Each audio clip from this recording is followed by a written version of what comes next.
This is the 2023 State of the Union address delivered by President Joe Biden on Capitol Hill. As President Biden potentially will use this as an opportunity to announce a 2024 run for president. This is the State of the Union 2023. Hello there, good evening, and thank you for joining us. Tonight, the State of the Union address to be delivered by President Joe Biden. That's coming up at 9 p.m. Eastern Standard Time, where President Biden will lay out, as the name suggests, the current State of the Union. Where is the United States at in addressing some of these key issues that impact Americans on a daily basis? Everything from the cost of living to perhaps a threat to democracy. How can the United States and the U.S. democracy continue to thrive after the events of January 6th of 2021? Now, it is over 2 years ago, but the implications, some say, are still being felt, of course. You have environmental and climate change, the issues with that continuing to impact Americans in so many different ways on a daily basis. So many issues that are truly impacting Americans, and that is what the focus of tonight's program is on the State of the Union. Live coverage of the State of the Union will be underway tonight, and some interviews, some analysis is also ahead. We'll start out the evening, my conversation with former GOP congressman and former presidential candidate Joe Walsh.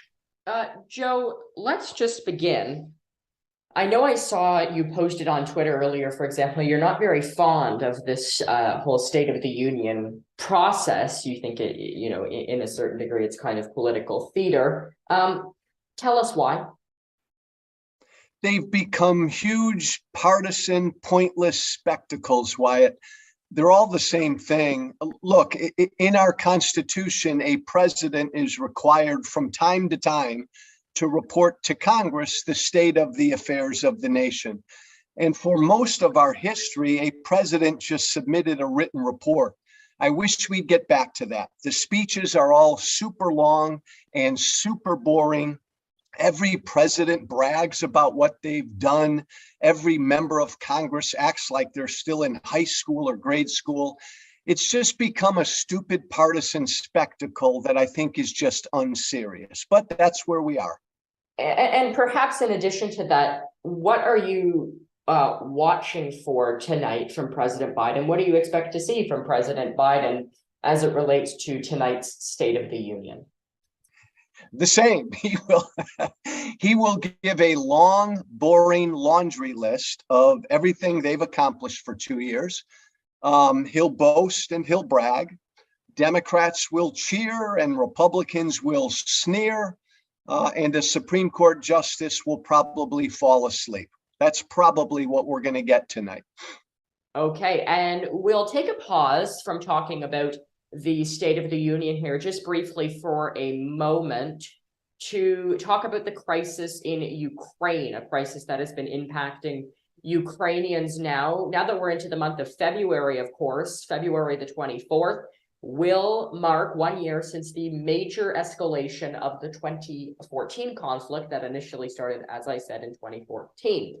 And joining me now to discuss the latest with this conflict is Yulia Mendel, author of the book, The Fight of Our Lives, and the former press secretary to President Volodymyr Zelensky. Let's go now to Yulia Mendel, who is the former press secretary to Ukrainian President Volodymyr Zelensky, who joins me now. Yulia, thanks so much for making the time. Let's just start out with something that happened in the United States and also in Canada over the course of the past little while with this Chinese surveillance balloon. I'm wondering, what do you think this means as to the threat that, countries like China and Russia, who continue to show this kind of escalation in their aggression that is being shown to various modern democracies from around the world, frankly? Well, that's a very complex and very great question, Why? So let me say that, of course, at the beginning of this war, there was a fear, geopolitical fear, that autocracies can unite. And definitely China and Russia, they still continue some level of collaboration. But what is the positive as for me, as for Ukrainian who, has spent all the war in Ukraine and, who made the choice actually to stay in the country, it's the way that China really did not decide to fully join the side of an aggressor. And definitely, we have revealed different information in media about, some ways of their trade and military cooperation. And definitely China will try, probably other ways of collaboration with Russia when Russia is under sanctions. But what is very important is the fact that we see that China probably makes the first steps towards mitigation of this war that Russia conducts in Ukraine. So there is the hope, at least. And this hope doesn't come only from Ukraine. This is the hope that comes from Western intelligence, Western experts, and Western politicians too, that China will find the way to cooperate with the US and the European Union. We know that Xi Jinping is personally offended by Putin because Putin has not told him about his intention to invade Ukraine. And second, China has around like over 1 billion of people, and economy makes a lot of sense for them. So in 2022, the overall trade with the US and the European Union between China was 1.6 trillion of dollars, and with Russia it was, I think, 190 billion, which doesn't make, any difference. It's like 8 times less. So Russia showed itself as a very unreliable, very aggressive, and a very poor actor on geopolitical arena. And right now, Ukraine is expecting huge offensive, so we're preparing to it. But we also know that Xi is going to come to Moscow soon. He is invited. So we hope that there he will make pressure on Putin to stop this bloody war in Ukraine. And he has his expectations, he has his level of influence, and this is one of the most important things right now in geopolitical game in general, to stop the war which Russia conducts in Ukraine, this brutal war. But definitely China wants to be an independent player, and definitely China is not going to give up. It's gonna extrapolate, it's gonna expand, it's gonna play its own games, and they are not just going in friendly way, but they're gonna play different multiple level games in this situation. And just before we conclude very briefly, Yulia, I'm also wondering, as we approach February 24th, which is when the major escalation in the 2014 invasion of Ukraine by Russia kind of escalated even further, what are you going to be thinking about as we approach this very large milestone in the ongoing war? Our life will never be the same. And this was the line that definitely crossed our modern history of Ukraine. And I think this is the line that crossed the history of the whole modern world. So the thing is that we are very exhausted and we are very tired. The missiles massively fly to Ukraine every 7-10 days. We lose our friends and our relatives in Donbass, in Kherson, which is shelled every day, in Zaporizhia. We lost the territories, and the most important, we lost so many people who not only were killed, but also were tortured and raped. And we know that the future is going to be very different from what we expected last year.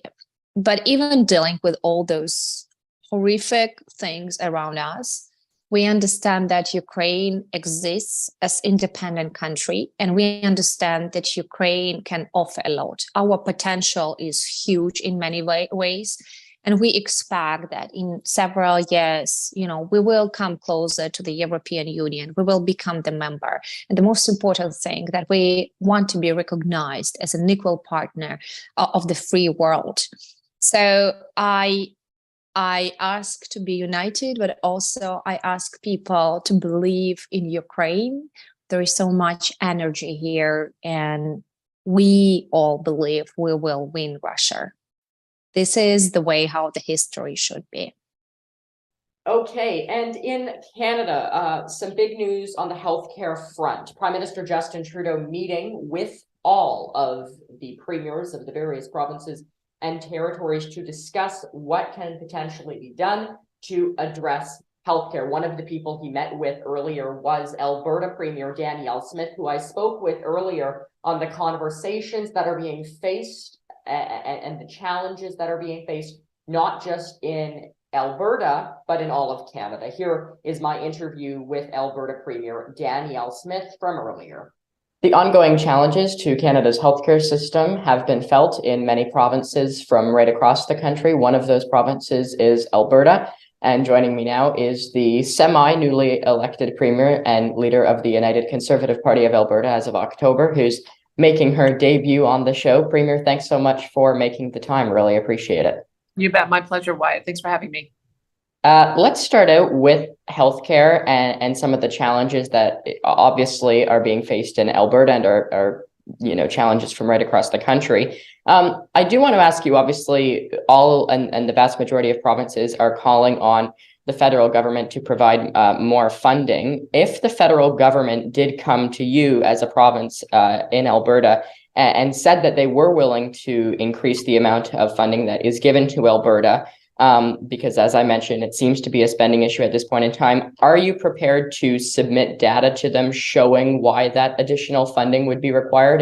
And what data might you have that could show the federal government why that additional funding might be required? Look, if the federal government wants to come to the table as a funding partner, obviously, we would want to work with them on that. We've been trying to take the view as a provincial group, all the premiers, that they really should be funding us on envelope funding so that we can determine what our highest priority uses are for that. I think it's different in each province. Quite frankly, we're facing a very severe opioid and addiction crisis here. That would be one of our priorities, and we're investing quite a lot in that. We also know that we have an aging population, so we want to be able to invest more in home care and doing renovations in people's homes so that they can have more support at home rather than having to only rely on long-term care facilities. And it may be that other provinces have different priorities. So I think that's part of the problem when the federal government tries to create a one-size-fits-all approach, is that it doesn't really fit all sizes. When it comes to data, I think every one of our taxpayers wants similar information. How's the system performing? What are we going to do to improve it? So we've already embarked on that approach. And I'll tell you the 4 things that we're looking at. One is when an ambulance comes and drops a patient off at an emergency room, we have to have a shortened hospital time. I'm hearing stories of paramedics spending their entire shifts sitting at a hospital. That's not going to be appropriate to continue. The second measure we want to look at is how quickly, once you've been triaged by a nurse, how quickly do you either get treatment and released or get treatment and get admitted? When I first got elected, I was hearing stories of 29-hour waits. Again, not acceptable. The third area is our surgical wait times. When I got elected, we had 69,000 backlog surgeries, which was just slightly higher than it was prior to COVID. We're now down below our pre-COVID levels of surgeries that are on the backlog. Still, it's too long, but that's another measure, is how many of those surgeries are outside the medically recommended period of time. And then the fourth one is, do you have a family doctor? Do you have a place to go for primary care in the event that you get sick? Because I hear alarming stories that not enough people have access to that family doctor. If you don't have a family doctor, you don't have a walk-in clinic, you get sick, you go to a hospital waiting room, and that's part of the reason for the pressure on our hospitals. So those are the 4 measures that I'm looking at. And if there's some interest in the federal government in using those as our measure of success and assisting us with those priorities, then I'd be happy to work with them. And you mentioned family doctors, which is obviously a vital part in the healthcare system in Alberta and across Canada. Do you have the number? How many Albertans do currently have access to a family doctor, and what is your government doing specifically to improve that figure? Because if an Albertan or anyone in Canada doesn't have access to a family doctor, that obviously creates very big holes and very big challenges with the healthcare system. It really does. I know we've got 11,000 doctors in Alberta, but every time I ask a room, do you have a family doctor? I would say there's anywhere from 30 to 40% of people put up their hand. I don't have a more precise figure than that. I'm trying to get one because we do have an internal billing system so that we can see how many people are going for a visit and billing their family doctor or showing up in an emergency room because they don't have one. So I've asked my health minister to give me an assessment of that, just so I can get some sense of where our starting point is.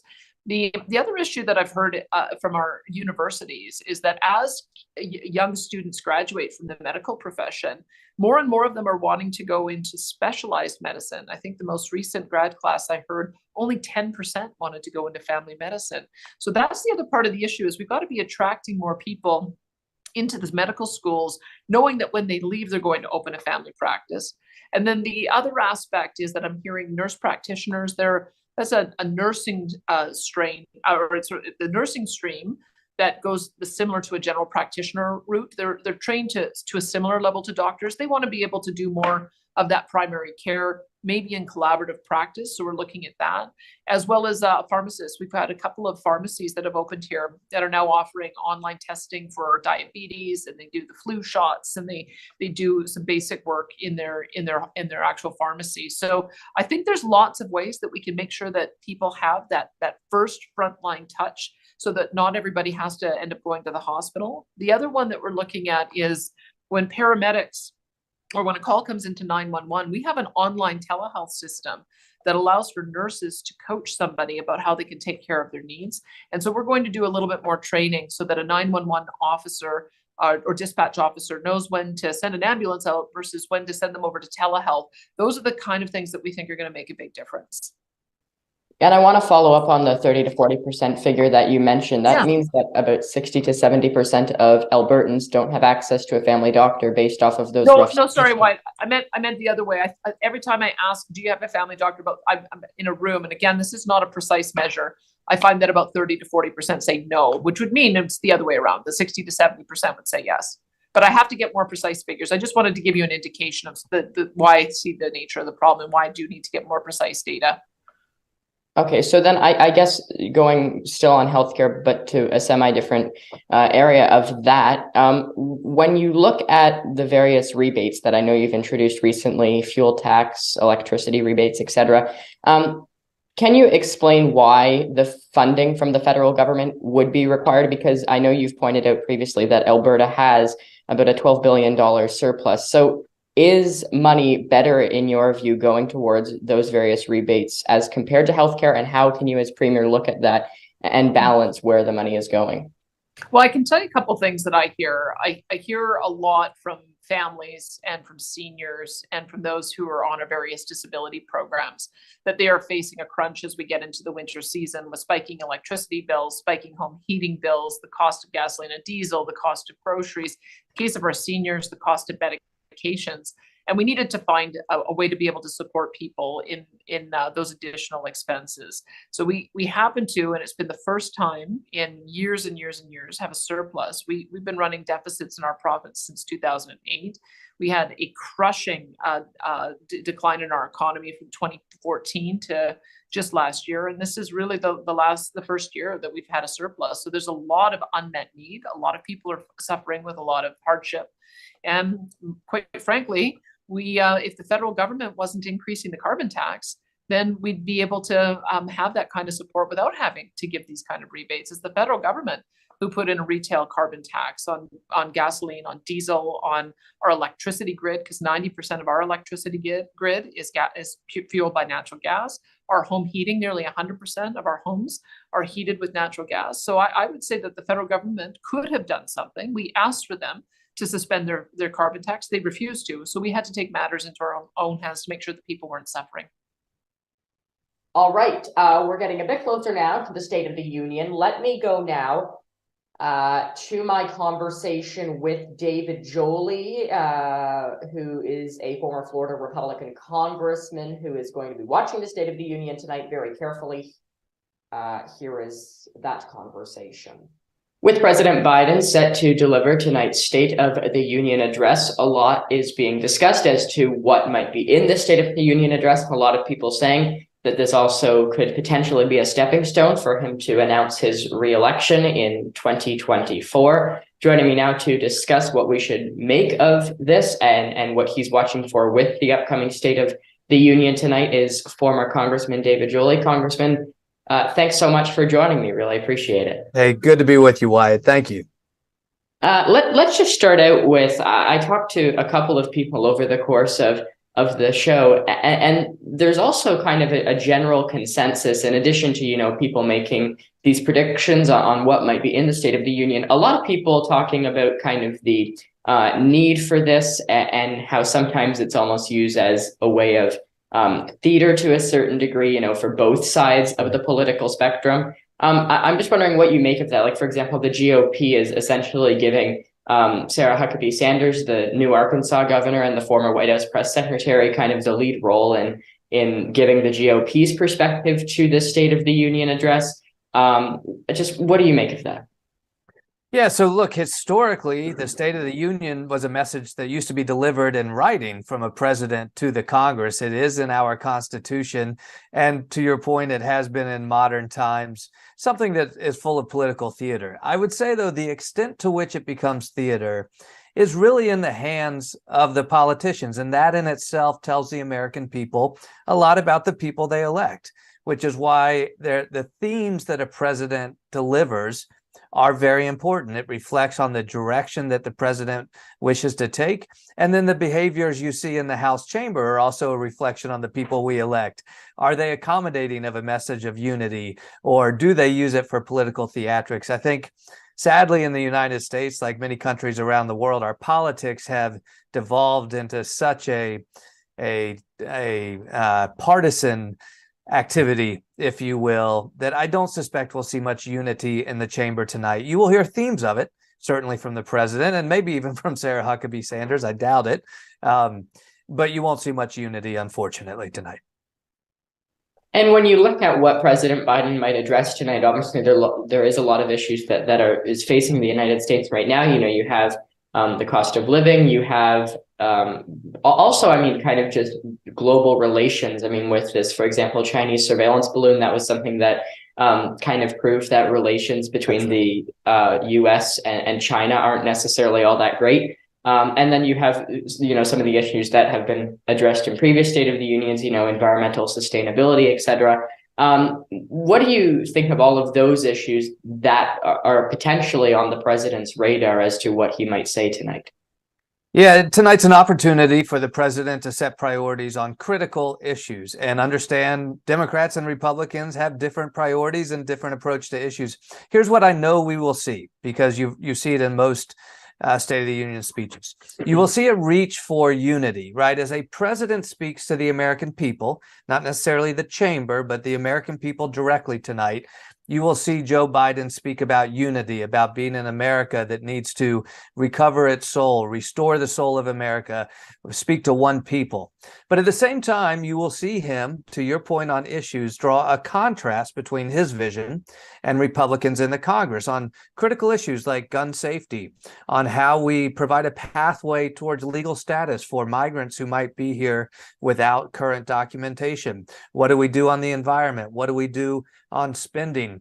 You will see a president draw a contrast with Republicans, and that is really a political posture, right? The American people will respond to which side they ultimately agree on. I think importantly for the macro political environment in the United States, two things to watch for from Joe Biden. In addition to the granular guns environment and voting rights legislation, police reform legislation, the big thing right now will be whether he can set the tone of optimism about the American economy. Much like the worldwide economy, there are good numbers and bad numbers baked into our economy. Joe Biden coming off a great report on job growth in America, but at the same time, consumers are suffering from inflation and feeling that bite. Can Joe Biden convince the American people tonight to be optimistic about the economy? And then secondly, the theme I'm looking for is today's Republican Party in the United States engages in what we often call culture wars, right? Issues around marginalized communities historically, Black and brown communities, the LGBT community, the migrant community.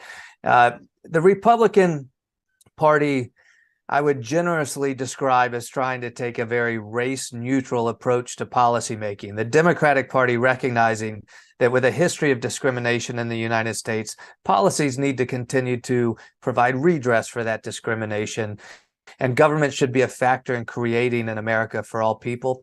I think you will see Joe Biden go there, not to condemn Republicans, but to draw a contrast between his vision of an American for all and Republicans currently, as you see them implementing state policies that arguably discriminate against marginalized communities in the U.S. And just lastly, before we conclude, do you think President Biden might use tonight as any sort of an indication? Obviously, he's not going to say it directly, but, you know, based off of what he, you know, might talk about, the issues, how he addresses those issues, do you think we could get any indication as to what his plans are for 2024? I think it will be a launching pad. You will hear the themes of his reelection tonight. All of these questions we've just discussed. Typically what happens, and Joe Biden is doing this, starting tomorrow, he will barnstorm the country. He's going to Florida, I think. He will speak about jobs. He will speak about protecting our Social Security and Medicare program. And so a president rolls out their themes for the year, and in this case, probably the themes for Joe Biden's reelection. It's a great question, Wyatt, because I will tell you this. Coming off the State of the Union, if the president barnstorms the country for about a week, giving all these policy speeches, and there is not a leak at the end about when he will announce his reelection, now people start asking questions. Why hasn't he announced? So I think your instinct's right, Wyatt. We will hear him tonight establish the themes of his reelection. And by the time he finishes visiting a few cities across the country at the end of this week, perhaps they trial balloon what date he might actually make a reelection announcement. Okay, former Republican Congressman David Jolley, thanks so much for your time tonight. Really appreciate it. Great to be with you. Thank you, Wyatt.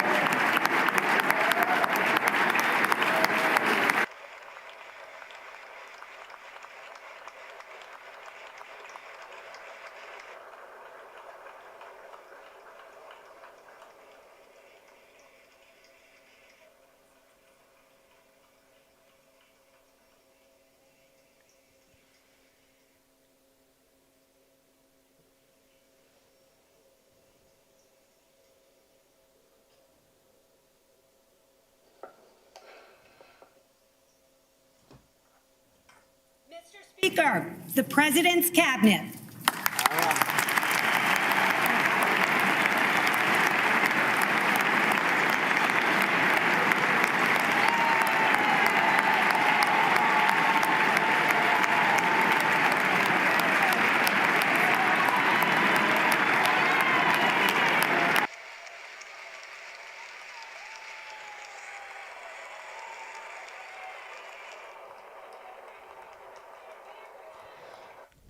All right, good evening. Hello there. Sorry we had some technical difficulties there getting off the ground, but good to have you with us.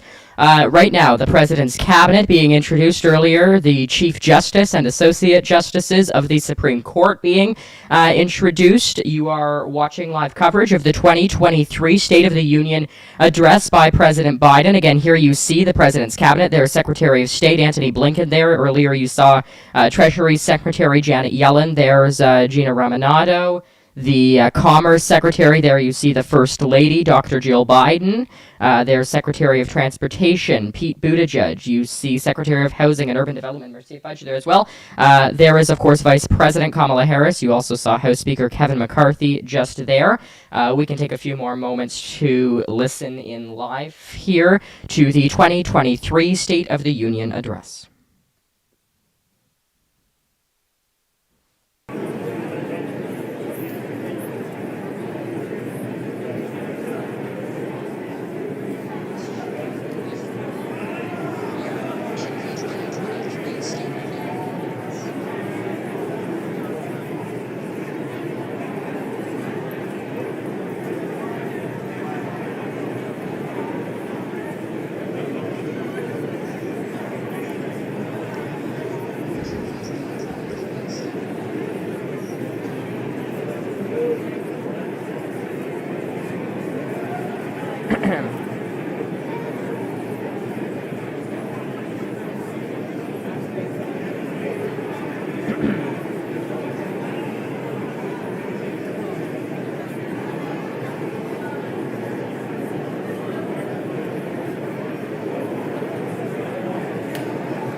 Okay, you are watching live coverage at this hour of the State of the Union 2023 address. There you see the Education Secretary. There is Senator Elizabeth Warren, former presidential candidate. There's Jeff Merkley, I believe, United States Senator for kind of the western part of the United States.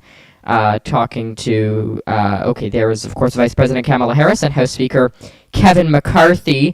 Just a quick note, of course, every news outlet tonight will be getting their live feed from C-SPAN. You saw some technical difficulties there for a moment. That has been resolved. There's Nancy Pelosi, Steny Hoyer, of course, as well. But just a note on C-SPAN, of course, again, where this live coverage is coming from tonight. Matt Gaetz is obviously a Republican representative, but he's put forward a piece of legislation that really has bipartisan support in the House of Representatives to give C-SPAN this access that you see that they have now, obviously, for the State of the Union address, but to give, and they had for things like the House Speaker election, but to give that same level of access to basically C-SPAN on more of a routine basis, on a daily basis, to monitor kind of the daily proceedings of the House in order for what Congressman Matt Gaetz says is an effort to try and make House of Representatives members and congressional representatives more, supposedly, as he says, accountable to the people that elected them, to the American people. So that's just a little bit of information there as to something that is really kind of interesting that's happening to the outlet where all of the news outlets are relying on tonight, because that is ultimately the thing here is, news outlets are relying on this live feed, and wouldn't it be great if there was kind of more of that viewing access for Americans? Okay, let's listen in here.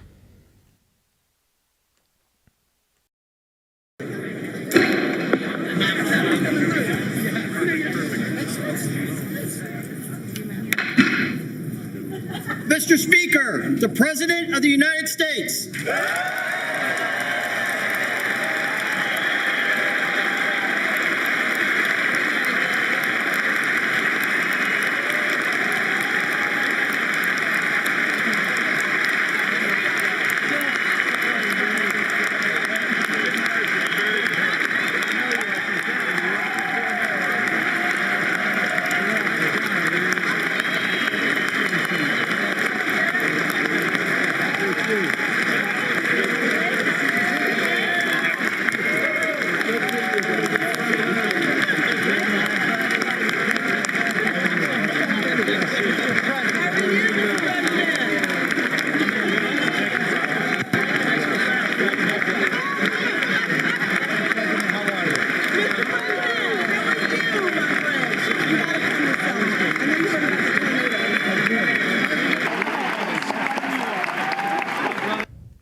And of course, there you see the president greeting lawmakers on the floor. Won't take too much time here, but again, there's the president greeting lawmakers. Of course, he is accompanied there just behind him by the majority leader in the Senate, Chuck Schumer. There's the First Lady, Dr. Jill Biden, and the second gentleman, Douglas Emhoff. Okay, let's go back now to the floor of the House chamber for this joint session of Congress. There is House Majority Leader in the back there, Steve Scalise, accompanied by Senate Minority Leader Mitch McConnell's back there. I think I see Hakeem Jeffries as well, the House Minority Leader. Lots of folks here. All congressional representatives are here for this State of the Union address. There you saw the Vice President, Kamala Harris, and House Speaker Kevin McCarthy. President Biden will take the podium here in just a couple of moments as he works his way through the crowd. I believe he'll go the route where the justices on the Supreme Court are sitting. There he is greeting some folks. Again, you see behind him there, that is Chuck Schumer. You also see Steve Scalise and Hakeem Jeffries as well. So this is, yeah. So there he is. He's greeting some people. There is Senator Jeanne Shaheen, I believe that is, of New Hampshire. It's kind of hard to make out with how many folks there are here. It's hard to make out their faces. Okay, but let's listen back in now live to the floor. You can hear some of the applaud there. You see the Commerce Secretary, Secretary Raminato. Okay, let's listen back in now live.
Okay, I'm going to take a moment here just because President Biden is about to approach the podium, and once he does that, I'm going to leave him to speak so you can hear him speak, giving his State of the Union address for 2023. He's going to come up here.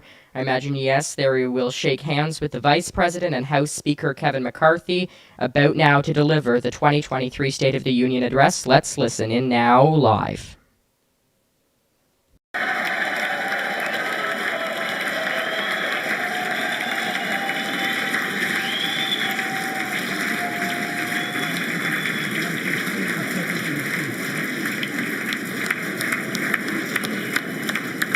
Hello, hello, hello.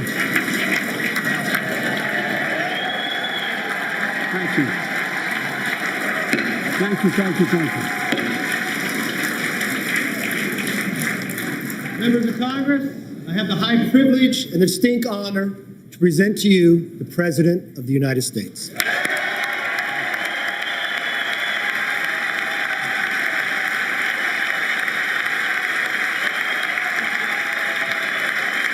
Mr. Speaker. Thank you. You can smile. It's okay. Thank you, thank you, thank you. Thank you. Please.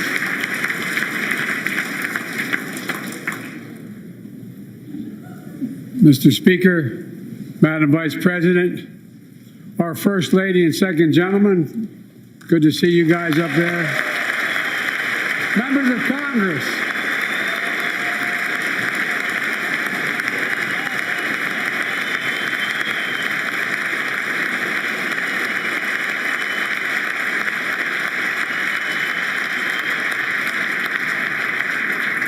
by the way, Chief Justice, I may need a court order. She gets to go to the game tomorrow, next week. I have to stay home. Got to work something out here. Members of the Cabinet, leaders of our military, Chief Justice, Associate Justice, and retired Justice of the Supreme Court, and to you, my fellow Americans. You know, I start tonight by congratulating the 118th Congress and the new Speaker of the House, Kevin McCarthy.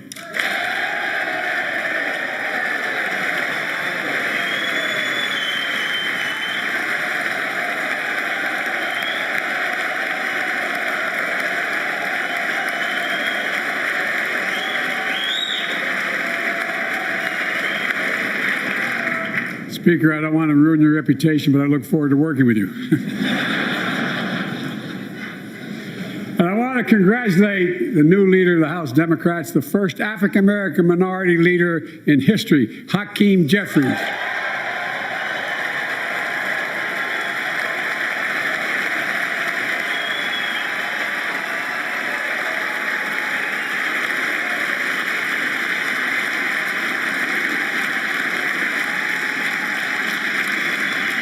He won in spite of the fact I campaigned for him. Congratulations to the longest serving leader in the history of the United States Senate, Mitch McConnell. Where are you, Mitch?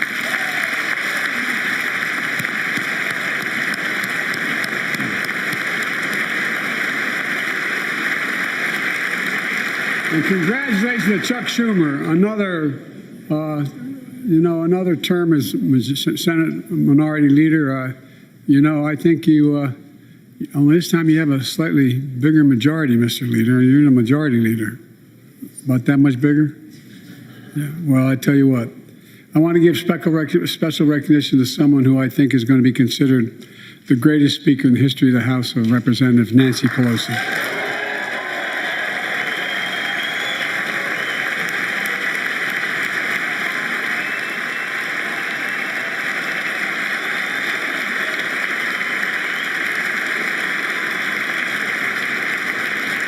Folks, the story of America is a story of progress and resilience, of always moving forward, of never, ever giving up. It's a story unique among all nations. We're the only country that has emerged from every crisis we've ever entered stronger than we got into it. Look, folks, that's what we're doing again. 2 years ago, the economy was reeling. I stand here tonight after we've created, with the help of many people in this room, 12 million new jobs, more jobs created in 2 years than any president's created in 4 years, because of you all, because of the American people. 2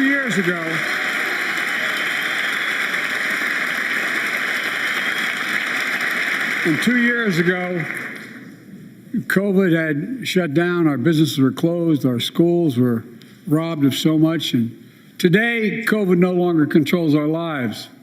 And 2 years ago, democracy faced its greatest threat to the Civil War, and today, though bruised, our democracy remains unbowed and unbroken.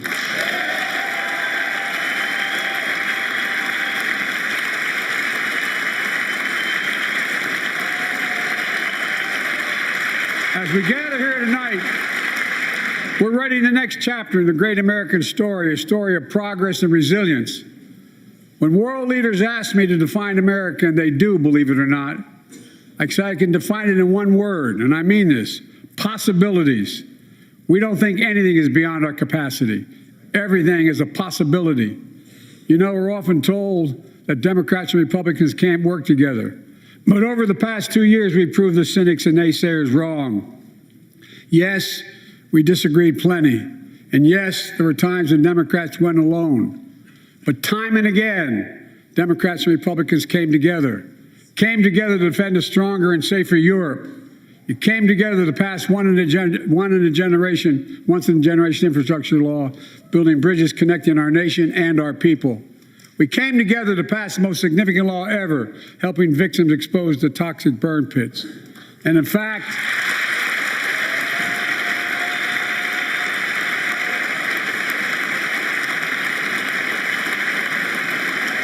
it was important. And in fact, I signed over 300 bipartisan pieces of legislation since becoming president. From reauthorizing the Violence Against Women Act, to the Electoral Count Reform Act, the Respect for Marriage Act that protects the right to marry the person you love. And to my Republican friends, if we could work together the last Congress, there's no reason we can't work together and find consensus on important things in this Congress as well. I think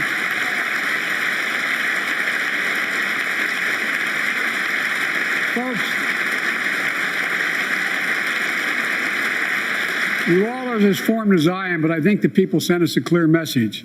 Fighting for the sake of fighting, power for the sake of power, conflict for the sake of conflict gets us nowhere. That's always been my vision of our country, and I know it's many of yours. To restore the soul of this nation, to rebuild the backbone of America, America's middle class, and to unite the country. We've been sent here to finish the job, in my view. For decades, the middle class has been hollowed out in more than, and not no one administration, but for a long time. Too many good-paying manufacturing jobs move overseas. Factories closed down. Once thriving cities and towns that many of you represent became shadows of what they used to be. And along the way, something else we lost: pride, our sense of self-worth. I ran for president to fundamentally change things, to make sure our economy works for everyone, so we can all feel that pride in what we do. To build an economy from the bottom up and the middle out, not from the top down. Because when the middle class does well, the poor have a ladder up, and the wealthy still do very well. We all do well.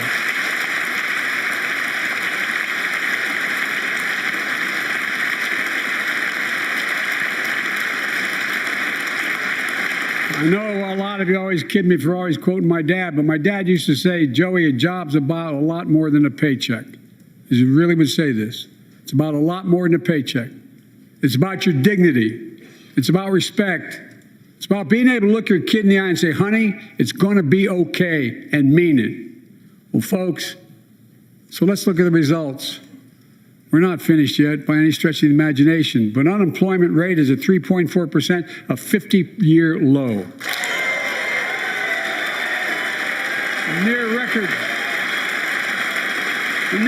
unemployment.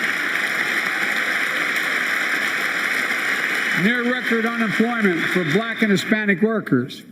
We've already created, your help, 800,000 good-paying manufacturing jobs, the fastest growth in 40 years. And where is it written? Where is it written that America can't lead the world in manufacturing? And I don't know where that's written. For too many decades, we imported projects and exported jobs. Now, thanks to what you've all done, we're exporting American products and creating American jobs. Folks, Inflation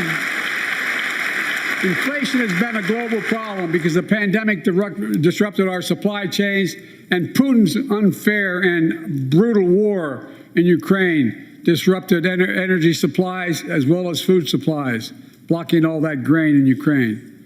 But we're better positioned than any country on earth right now. But we have more to do. But here at home, inflation is coming down. Here at home, gas prices are down $1.50 from their peak. Food inflation is coming down, not fast enough, but coming down. Inflation has fallen every month for the last 6 months, while take-home pay has gone up. Additionally, over the last 2 years, a record 10 million Americans applied to start new businesses. 10 million.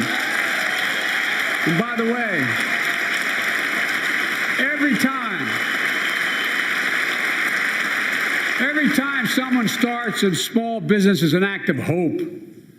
And Madam Vice President, I want to thank you for leading that effort to ensure that small businesses have access to capital and the historic laws we enacted that are going to just come into being. Standing here last year, I shared with you a story of American genius and possibilities. Semiconductors, small computer chips the size of a fingerprint that power everything from cell phones to automobiles and so much more. These chips were invented in America. Let's get that straight. They were invented in America. We used to make 40% of the world's chips. In the last several decades, we lost our edge. We're down to only producing 10%. We all saw what happened during the pandemic when chip factories shut down overseas. Today's automobiles need 3,000 chips, each of those automobiles. But American automobiles couldn't make enough cars because there weren't enough chips. Car prices went up, people got laid off. So did everything from refrigerators to cell phones. We can never let that happen again. That's why we came together to pass the Bipartisan Chips and Science Act.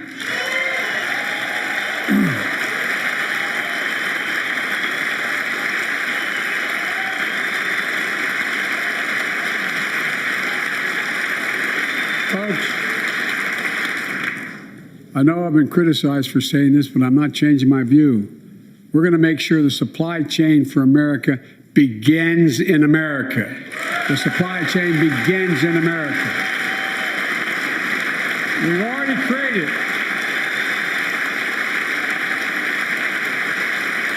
created 800,000 new manufacturing jobs without this law, before the law kicks in. With this new law, we're going to create hundreds of thousands of new jobs across the country. And I mean all across the country, throughout not just the coast, but through the middle of the country as well.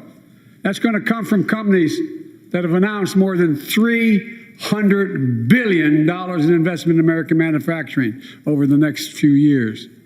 Outside of Columbus, Ohio, Intel is building semiconductor factories on 1,000 acres, literally a field of dreams. It's going to create 10,000 jobs, that one investment, 7,000 construction jobs, 3,000 jobs in those factories once they're finished. They call them factories. Jobs paying an average of $130,000 a year, and many do not require a college degree.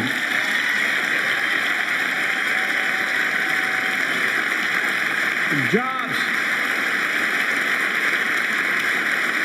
Because we work together, these jobs where people don't have to leave home to search for opportunity. And it's just getting started. Think about the new homes, the small businesses, the medium-sized businesses. So much more that's going to be needed to support those 3,000 permanent jobs and the factories that are going to be built. Talk to mayors and governors, Democrats and Republicans, and they'll tell you what this means for their communities. We're seeing these field of dreams transform to the heartland.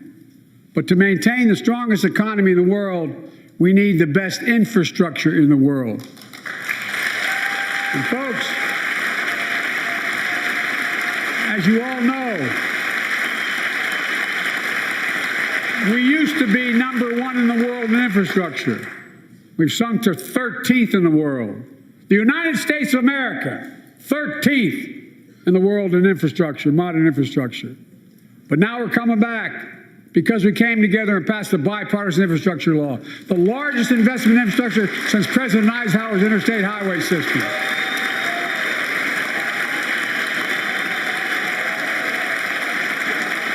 And folks,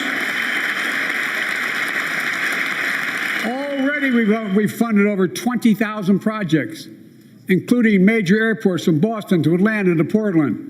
Projects that are going to put thousands of people to work rebuilding our highways, our bridges, our railroads, our tunnels, ports, airports, clean water, high-speed internet, all across America. Urban, rural, tribal. And folks, we're just getting started. We're just getting started. And I mean it sincerely. I want to thank my Republican friends who voted for the law. And my Republican... Okay, I'm not going to interrupt very long here, but I do just want to touch base on a couple of points because I'm sure a lot of you are kind of locked into the speech and don't have access to check, your Twitter feeds or anything to see what's happening or just to see kind of the general perspective on what's happening here. Democratic advisor Victor Shi posting posting on Twitter saying that President Biden is talking about how unemployment is at its lowest rate in over 50 years, inflation is on the mend, and yet not a single Republican stood up to applause, saying, I thought Republicans cared about the economy. So Democrats are already finding taking some notes on this. I'm sure Republicans are doing the same thing. Once, there are some specific examples of that I can find for you, I will surely be sure to let you know. Biden also saying, I took notes of this, our democracy remains unbowed and unbroken. Which is obviously, I'm sure, reassuring to some people after hearing and after seeing the events that happened on January 6th. Since the last time he gave a State of the Union address, the January 6th committee was formed, and it was really had an historic impact on how democracy was formed. Vice President Kamala Harris, of course, entered in there. You see her standing behind the president. You see House Speaker Kevin McCarthy standing behind the president. Also there, who followed the vice president in, you saw Chuck Schumer and Mitch McConnell. And, of course, also there is Hakeem Jeffries, the House Minority Leader. So a lot of little, pieces of information that you could get into. I'm sure you are wanting to keep... listening to the speech. I do just want to read a few more here. Again, Victor Shi saying, the Democratic advisor saying, quote, reporting is that President Biden looked George Santos in the eye and didn't shake his hand, which is, probably called for in a certain degree. Many people would probably say, I mean, George Santos has, lied and in many cases, misguided some folks. I mean, when you tell people in your district that you are looking to get elected as their member of Congress, but you are lying about your personal family history, your employment history, lying about basically everything about, your life and how you're getting elected to Congress, I'm sure people aren't going to be very happy with that. So perhaps President Biden was right there. Folks, I'm going to take you now back to the State of the Union address. I'll try to interrupt as much as possible, but I'll also understand and kind of highlight the fact that a lot of what he's saying is kind of similar to what you might expect or similar to that of each other of what he's saying. So if there is anything important or interesting that comes up, I will be sure to inform you of that as well. All construction materials used in federal infrastructure projects to be made in America. Made in America. I mean it. Lumber, glass, drywall, fiber optic cable. And on my watch, American roads, bridges, and American highways are going to be made with American products as well. Folks, my economic plan is about investing in places and people that have been forgotten. So many of you listening to me tonight, I know you feel it. So many of you felt like you've just simply been forgotten. Amid the economic upheaval of the past 4 decades, too many people have been left behind and treated like they're invisible. Maybe that's you watching from home. Remember the jobs that went away. You remember them, don't you? The folks at home remember them. You wonder whether the path even exists anymore for your children to get ahead without having to move away. Well, that's why I get that. That's why we're building an economy where no one's left behind. Jobs are coming back. Pride is coming back because choices we made in the last several years. You know, this is, in my view, a blue-collar blueprint to rebuild America and make a real difference in your lives at home. For example, too many of you lay in bed at night like my dad did, staring at the ceiling, wondering what in God's name happens if your spouse gets cancer, or your child gets deadly ill, or something happens to you. What are you going to get money to pay for those medical bills? Or are you going to have to sell the house or try to get a second mortgage on it? I get it. I get it. With the Inflation Reduction Act that I signed into law, we're taking on powerful interests to bring healthcare costs down so you can sleep better at night with more security. You know, we pay more for prescription drugs than any nation in the world. Let me say it again. We pay more for prescription drugs than any major nation on earth. For example, 1 in 10 Americans has diabetes. Many of you in this chamber do, and in the audience. But every day, millions need insulin to control their diabetes so they can literally stay alive. Insulin's been around for over 100 years.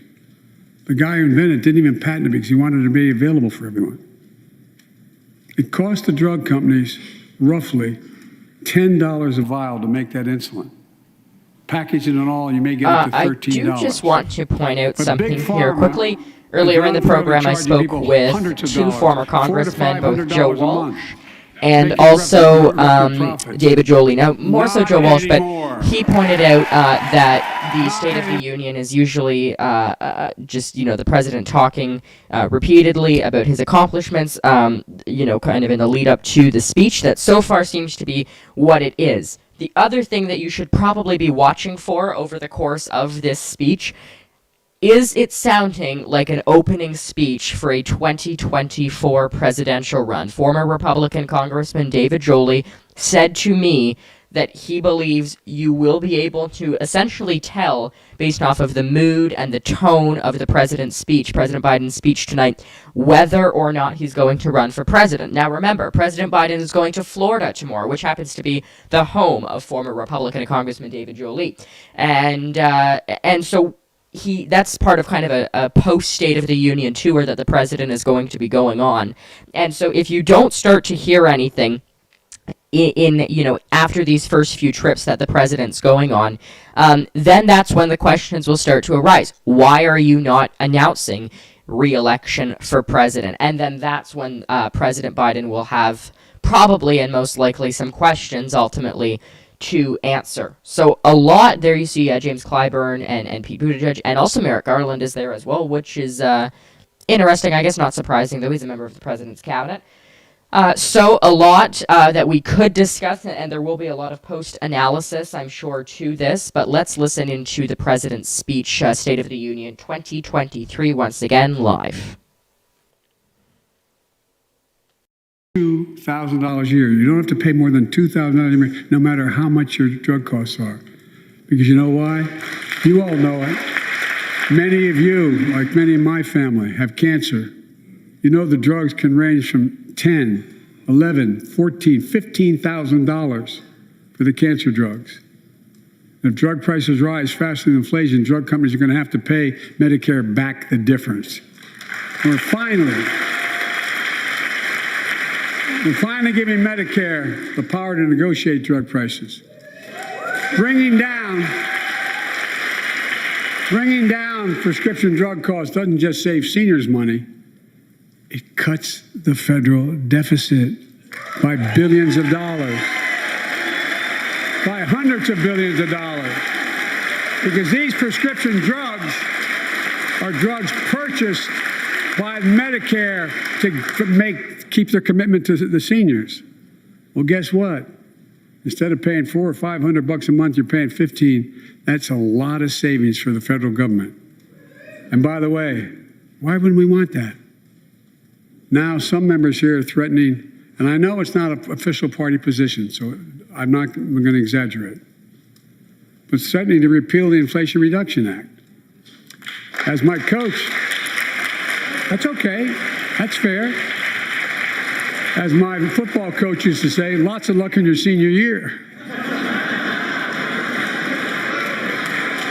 Make no mistake, if you try anything to raise the cost of producing jobs, I will veto it. Look, I'm pleased to say that more Americans have health insurance now than ever in history. A record 16 million people are enrolled in the Affordable Care Act. And thanks to the law I signed last year, saving millions are saving $800 a year on their premiums. And by the way, that law was written and the benefit expires in 2025. So my plea to some of you, at least in this audience, let's finish the job and make these savings permanent. Expand coverage of Medicaid.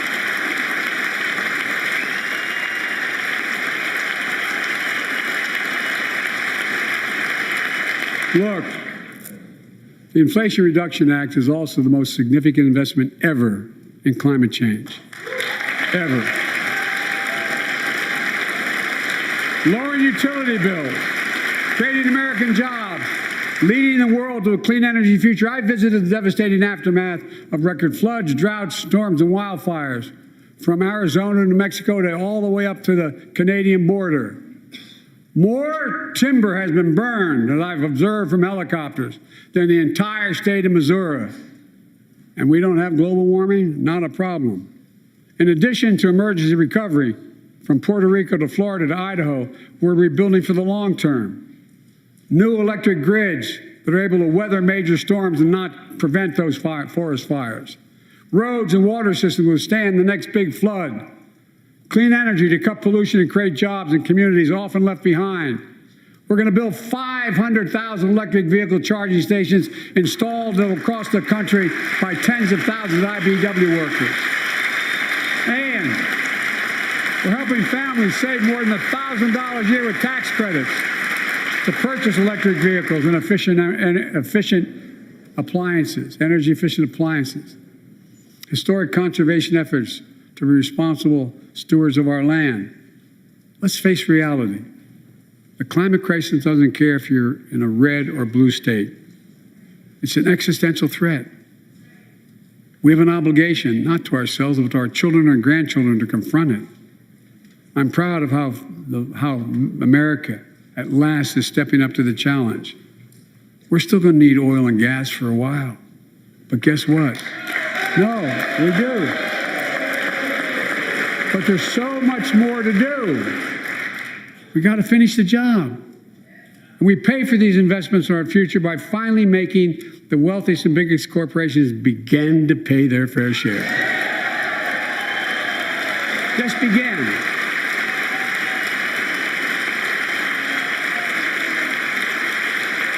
Look, I'm a capitalist. I'm a capitalist, but pay your fair share. I think a lot of you at home agree with me and many people that you know. The tax system is not fair. It is not fair.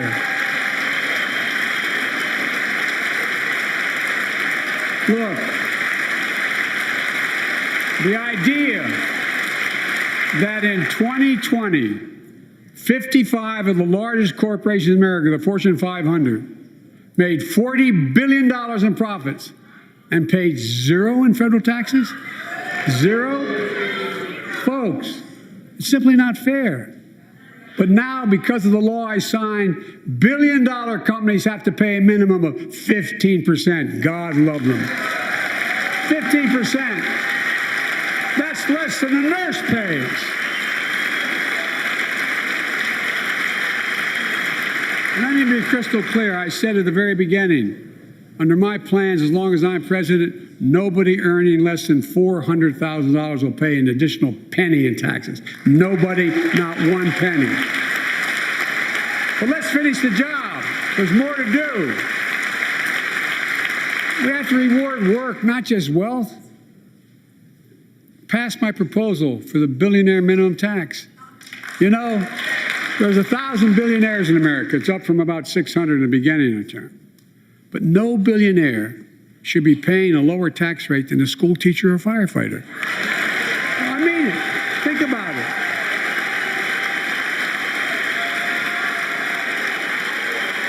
I mean, look.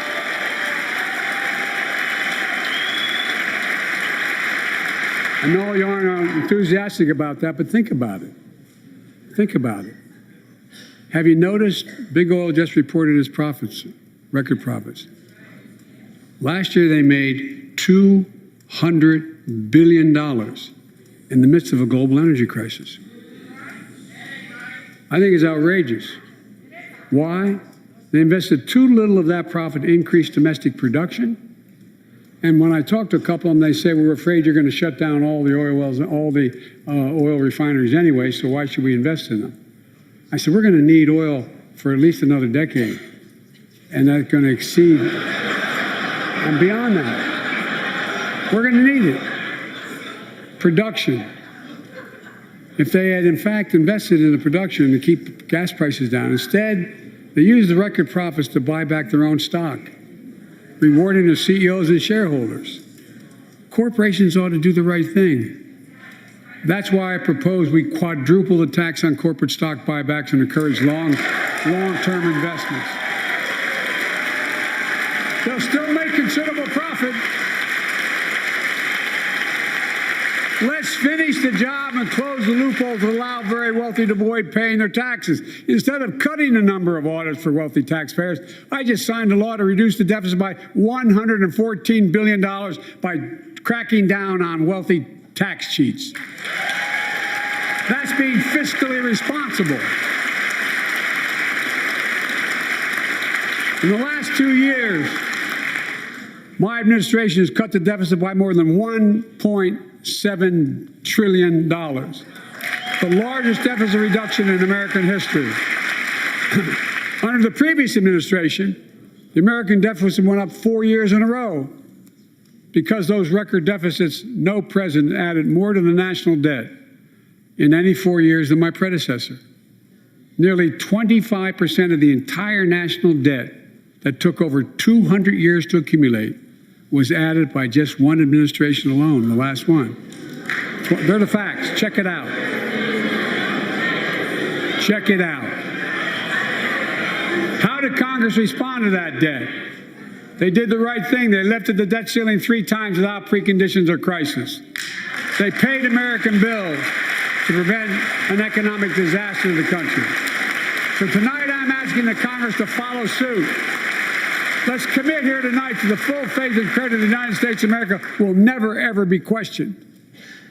Some of my Republican friends want to take the economy hostage. I get it, unless I agree to their economic plans. All of you at home should know what those plans are. Instead of making the wealthy pay their fair share, some Republicans want Medicare and Social Security to sunset. I'm not saying it's a majority. Let me give you, anybody who doubts it, contact my office. I'll give you a copy. I'll give you a copy of the proposal. That means Congress doesn't vote. Well, I'm glad to see you. And I tell you, I enjoy conversion. You know, it means if Congress doesn't keep the programs the way they are, they'd go away. Other Republicans say, I'm not saying it's a majority of you. I don't even think it's even a significant, but it's being proposed by individuals. I'm not politely not naming them, but it's being proposed by some of you. Look, folks, the idea is that we're not going to be moved into being threatened to default on the debt if we don't respond. Folks,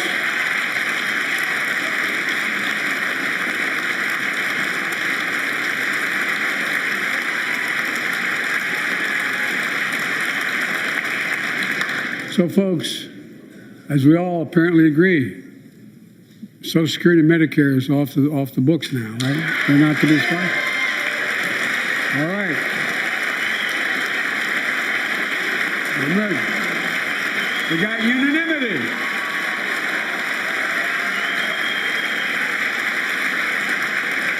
Social Security and Medicare are a lifeline for millions of seniors. Americans have to pay into them from the very first paycheck they started.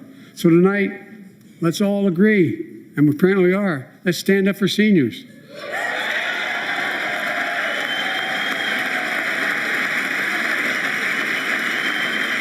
Stand up and show them. We will not cut Social Security. We will not cut Medicare.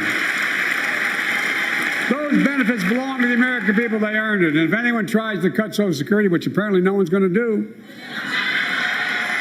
and if anyone tries to cut Medicare, I'll stop them. I'll veto it.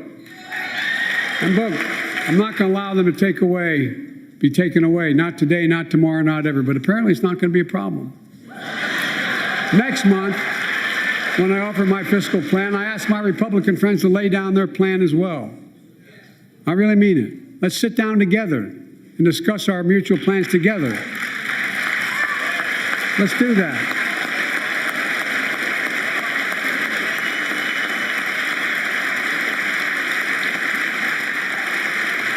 I can tell you, the plan I'm going to show you is going to cut the deficit by another $2 trillion. And it won't cut a single bit of Medicare or Social Security. In fact, we're going to extend the Medicare Trust Fund at least 2 decades, because that's going to be the next argument. How do we keep it solvent, right? Well, we'll not raise tax on anyone making under 400 grand, but we'll pay for it the way we talked about tonight, by making sure that the wealthy and big corporations pay their fair share. Look. Here's the deal. They aren't just taking advantage of the tax code. They're taking advantage of you, the American consumer. Here's my message to all of you out there. I have your back. We're already preventing Americans from receiving surprise medical bills, stopping $1 billion surprise bills per month so far. We're protecting seniors' life savings by cracking down on nursing homes that commit fraud, endanger patient safety, prescribe drugs that are not needed. Millions of Americans can now save thousands of dollars because they can finally get a hearing aid over the counter without a prescription. Look, capitalism without competition is not capitalism. It's extortion. It's exploitation. Last year, I cracked down with the help of many of you on foreign shipping companies that were making you pay higher prices for every good coming into the country. I signed a bipartisan bill to cut shipping costs by 90%, helping American farmers, businessmen, and consumers. Let's finish the job. Pass the bipartisan legislation to strengthen antitrust enforcement and prevent big online platforms from giving their own products an unfair advantage.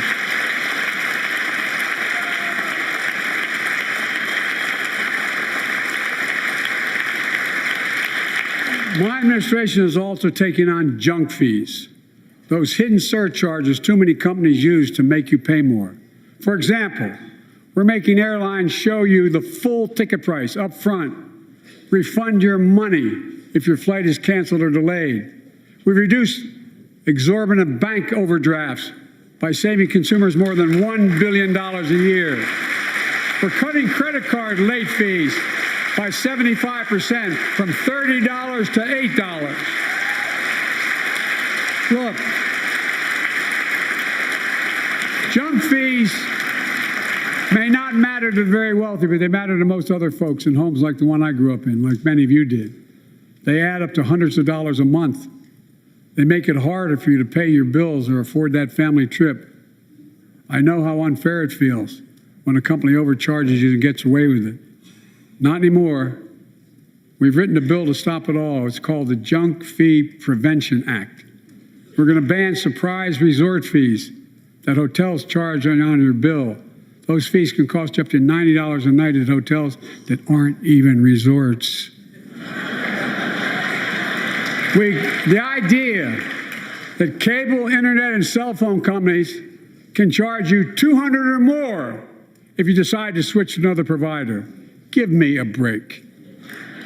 We can stop service fees on tickets to concerts and sporting events and make companies disclose all the fees up front. And we'll prohibit airlines from charging $50 round trip for family just to be able to sit together. Baggage fees are bad enough. Airlines can't treat your child like a piece of baggage. Americans are tired of being. We're tired of being played for suckers. So pass the Junk-Free Prevention Act so companies stop ripping us off. For too long, workers have been getting stiffed, but not anymore. We're beginning to restore the dignity of work. For example, I should have known this, but I didn't until 2 years ago. 30 million workers have to sign non-compete agreements for the jobs they take. 30 million. So a cashier at a burger place can't walk across town and take the same job at another burger place and make a few bucks more. It just changed. But they just changed it because we exposed it. That was part of the deal, guys. Look it up. But not anymore. We're banning those agreements so companies have to compete for workers and pay them what they're worth.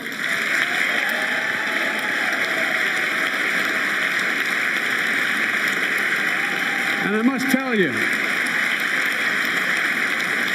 this is bound to get a response from my friends on my left but the right. I'm so sick and tired of companies breaking the law by preventing workers from organizing. Pass the PRO Act, because businesses have a right, workers have a right to form a union. And let's guarantee all workers have a living wage. Let's make sure working parents can afford to raise a family with sick days, paid family medical leave, affordable child care. That's going to enable millions of more people to go and stay at work. And let's restore the full child tax credit, which gave tens of millions of parents some breathing room and cut child poverty in half to the lowest level in history. And by the way, when we do all these things, we increase productivity. We increase economic growth. So let's finish the job and get more families access to affordable, quality housing. Let's get seniors who want to stay in their homes the care they need to do so. Let's give more breathing room to millions of family caregivers looking after their loved ones. Pass my plan so we get seniors and people with disabilities the home care and services they need. And support the workers who are doing God's work. These plans are fully paid for and we can afford to do them. Restoring the dignity of work means making education an affordable ticket to the middle class. You know, when we made public education, 12 years of it universal in the last century, we made the best educated, best paid, we became the best educated, best paid nation in the world. But the rest of the world's caught up. It's caught up. Jill, my wife, who teaches full time, has an expression. I hope I get it right, kid. Any nation that out-educates us is going to out-compete us. Any nation that out-educates is going to out-compete us. Folks, we all know 12 years of education is not enough to win the economic competition of the 21st century. We want to have the best educated workforce. Let's finish the job by providing access to preschool for 3 and 4 years old. Studies show that children who go to preschool are nearly 50% more likely to finish high school and go on to earn a 2 or 4 year degree, no matter their background they came from. Let's give public school teachers a raise.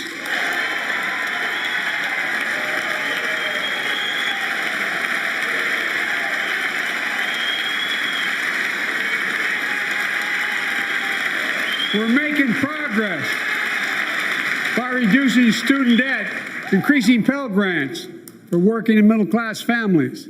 Let's finish the job and connect students to career opportunities starting in high school. Provide access to 2 years of community college, the best career training in America, in addition to being a pathway to a 4-year degree. Let's offer every American a path to a good career, whether they go to college or not. And folks, in the midst of the COVID crisis, when schools were closed, and we were shutting down everything. Let's recognize how far we came in the fight against the pandemic itself. While the virus is not gone, thanks to the resilience of the American people and the ingenuity of medicine, we've broken the COVID grip on us. COVID deaths are down by 90%. We've saved millions of lives and opened up our country. We opened our country back up, and soon we'll end the public health emergency. But that's called a public health emergency. But we'll remember the toll and pain that's never going to go away. More than 1 million Americans lost their lives to COVID. 1 million. Families grieving, children orphaned, empty chairs at the dining room table constantly reminding you that she used to sit there. Remembering them, we remain vigilant. We still need to monitor dozens of variants and support new vaccines and treatments. So Congress needs to fund these efforts and keep America safe. And as we emerge from this crisis stronger, we're also got to double down on prosecuting criminals who stole relief money meant to keep workers and small businesses afloat.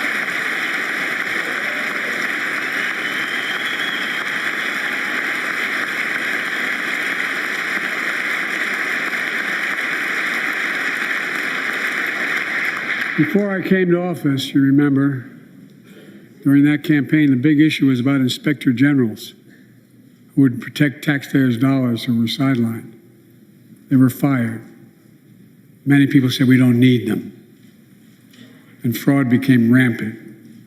Last year, I told you the watchdogs are back.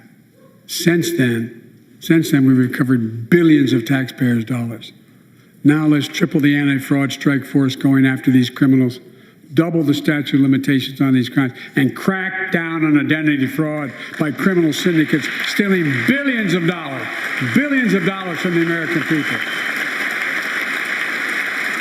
And the data shows that for every dollar we put into fighting fraud, the taxpayers get back at least 10 times as much. It matters. It matters.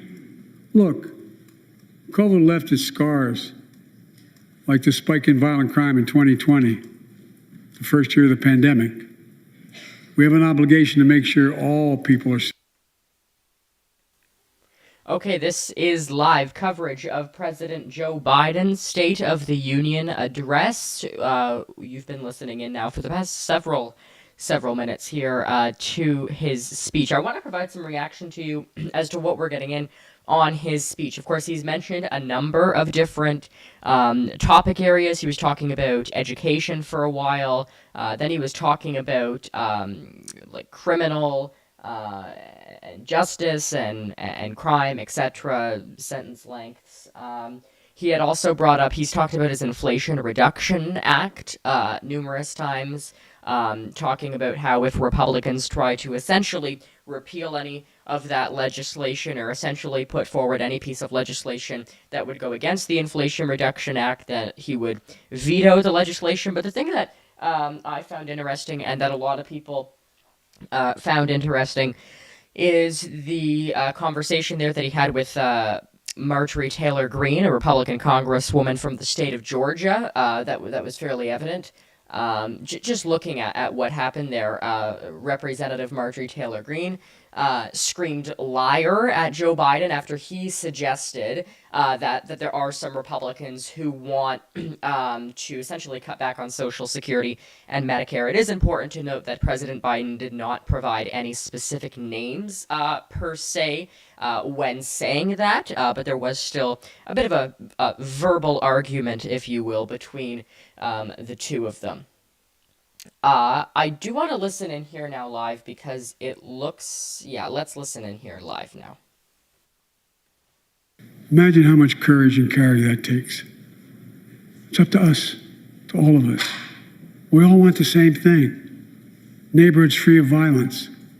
Law enforcement who earns the community's trust.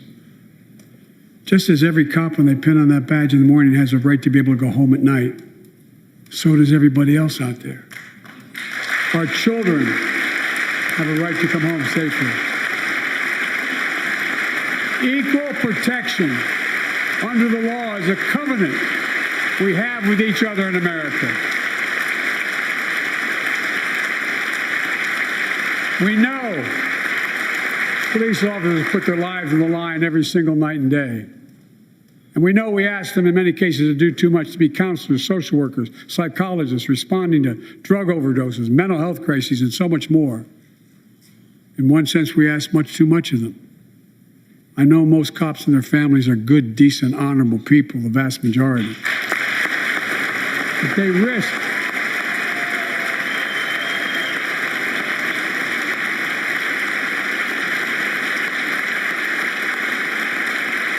and they risk their lives every time they put that shield on. But what happened to Tyree in Memphis happens too often. We have to do better. Give law enforcement the real training they need. Hold them to higher standards. Help them succeed in keeping us safe. We also need more first responders and professionals to address the growing mental health, substance abuse challenges. More resources to reduce violent crime and gun crime. More community intervention programs. More investment in housing, education, and job training.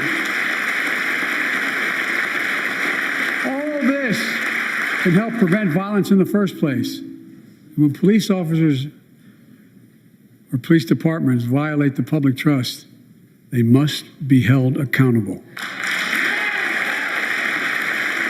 With the support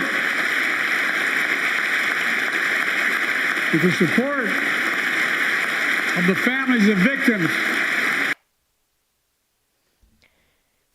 Okay, I do just want to point out here, because I didn't necessarily make it super clear to viewers at home, that was the parents of Tyree Nichols, of course, the tragic murder of him in Memphis, Tennessee, just a little while ago. But his parents are here. You heard President Biden. There they are now on your screen. That is the parents of Tyree Nichols. President Biden has been speaking about ways in which we can combat anti-Black racism in the United States, and more specifically, the role that law enforcement and that police play in this, and essentially what the United States needs to do in order to combat this. I want to not take away too much more from the speech, other than to point out that was, in fact, Tyree Nichols' parents that you did see there. President Biden, you saw them there. He was just looking up at the gallery. President Biden was towards them. So let's listen back in live now. With every one of them. Do something about gun violence. Thank God. Thank God we did. Passing the most sweeping gun safety law in 3 decades. That includes things like that the majority of responsible gun owners already support. Enhanced background checks for 18 to 21 years old. Red flag laws, keeping guns out of the hands of people who are a danger to themselves and others. But we know our work is not done. Joining us tonight is Brandon Say, a 26-year-old hero. Brandon put his college dreams on hold to be at his mom's side. His mom died when she was dying from cancer. And Brandon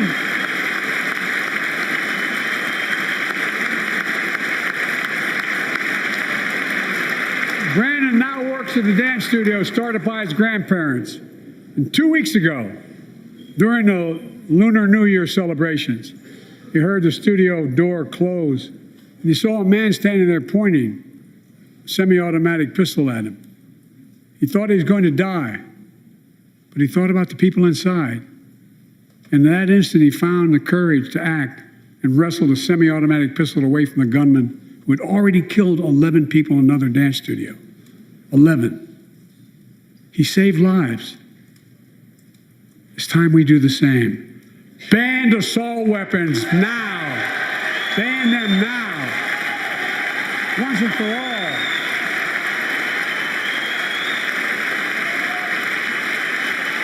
The fight to do that in 1994. In 10 years, that ban was law and mass shootings went down. After we let it expire in the Republican administration, mass shootings tripled. Let's finish the job and ban these assault weapons. And let's also come together on immigration. Make it a bipartisan issue once again.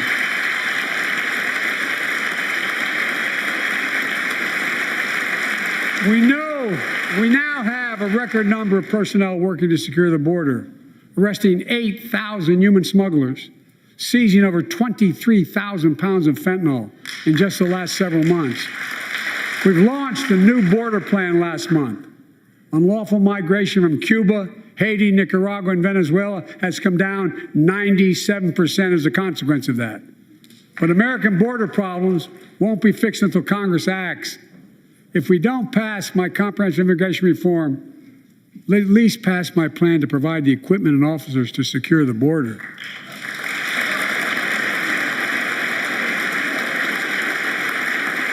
And a pathway to citizenship for dreamers, those on temporary status, farm workers, essential workers.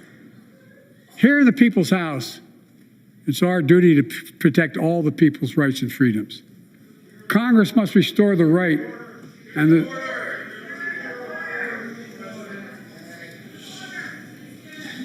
Congress must restore the right that was taken away in Roe v. Wade and protect Roe v. Wade.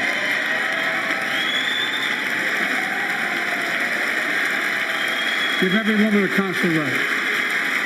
The Vice President and I are doing everything to protect access to reproductive health care and safeguard patient safety. But already more than a dozen states are enforcing extreme abortion bans. Make no mistake about it. If Congress passes a national ban, I will veto it.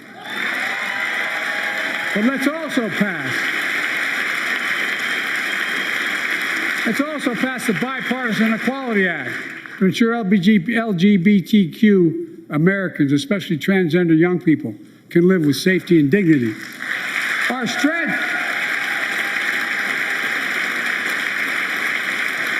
strength is not just the example of our power, but the power of our example. Let's remember the world's watching. I spoke from this chamber 1 year ago, just days after Vladimir Putin unleashed his brutal attack against Ukraine. A murderous assault, evoking images of death and destruction Europe suffered in World War II. Putin's invasion has been a test for the ages, a test for America, a test for the world. Would we stand for the most basic of principles? Would we stand for sovereignty? We stand for the right of people to live free of tyranny? Will we stand for the defense of democracy? For such defense matters to us because it keeps peace and prevents open season on would-be aggressors and threatens our prosperity. 1 year later, we know the answer. Yes, we would, and we did. We did.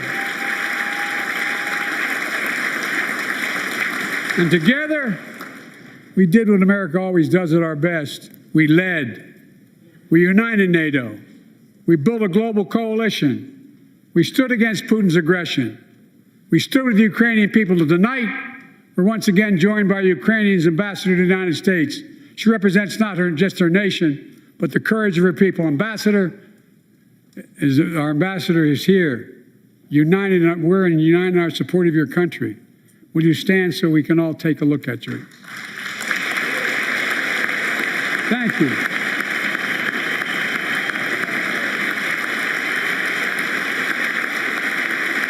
Because we're going to stand with you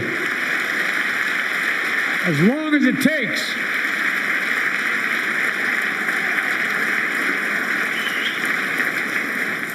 Our nation's working for more freedom, more dignity, more peace, not just in Europe, but everywhere. Before I came to office, the story was about how the People's Republic of China was increasing its power and America was failing in the world. Not anymore. We made clear, and I made clear in my personal conversations, which have been many, with President Xi, that we seek competition, not conflict. But I will make no apologies that we're investing to make America stronger. Investing in American innovation and industries that will define the future that China intends to be dominated. Investing in our alliances and working with our allies to protect advanced technologies so they will not be used against us. Modernizing our military to safeguard stability and deter aggression. Today, we're in the strongest position in decades to compete with China or anyone else in the world. Anyone else in the world. And I'm committed.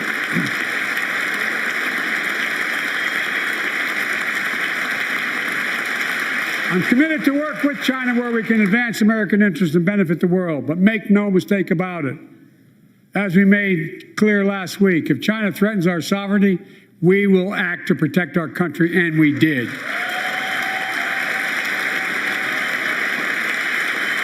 Look, let's be clear.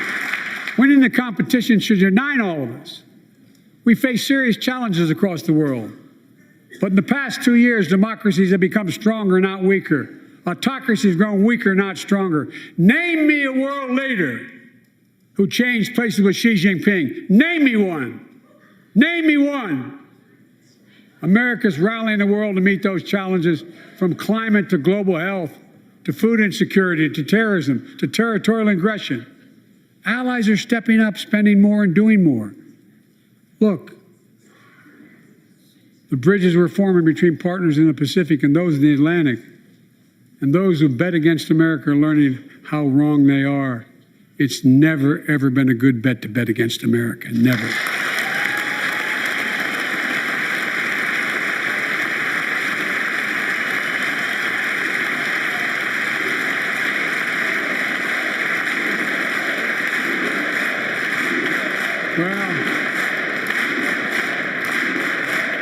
Well, when I came to office, most assured that bipartisanship assumed was impossible, but never believed it. That's why a year ago I offered a unity agenda to the nation as I stood here. We made real progress together. We passed a law making it easy for doctors to prescribe effective treatments for opioid addiction. We passed the gun safety law, making historic investments in mental health. We launched the ARPA-H drive for breakthrough in the fights against cancer, Alzheimer's, and diabetes, and so much more.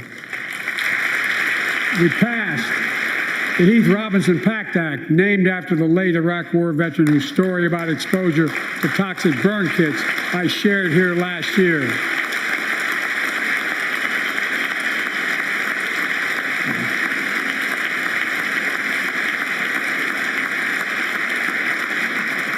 I understand something about those burn pits, but there's so much more to do. We can do it together. Joining us tonight is a father named Doug from Newton, New Hampshire. He wrote Jill, my wife, a letter, and me as well, about his courageous daughter, Courtney. A contagious laugh, his sister's best friend, her sister's best friend.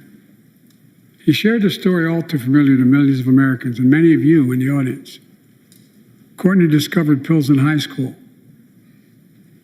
It spiraled into addiction and eventually death from a fentanyl overdose. She was just 20 years old. Describing the last 8 years without her, Doug said, "There's no worse pain." Yet their family has turned pain to purpose, working to end the stigma and change laws. He told us he wants to start a journey toward American recovery. Doug, we're with you. Fentanyl is killing more than 70,000 Americans a year. Big, you got it.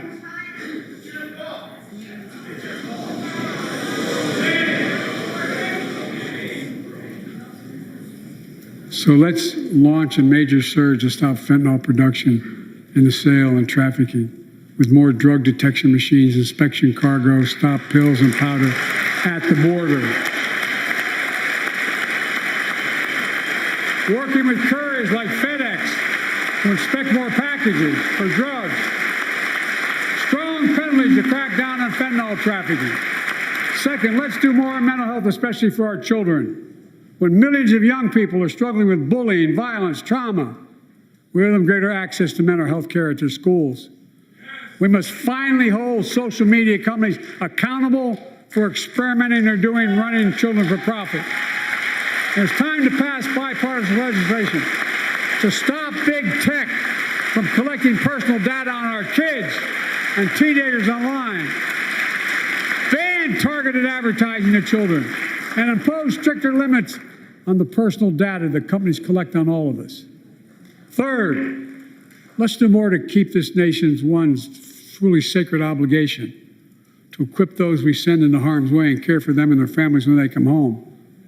Job training, job placement for veterans and their spouses as they come to return to civilian life. Helping veterans afford the rent, because no one should be homeless in America, especially someone who served the country.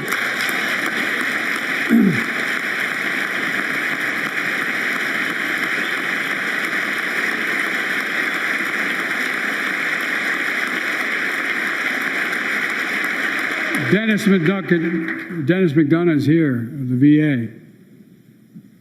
We had a first real discussion when I asked him to take the job. I'm glad he did.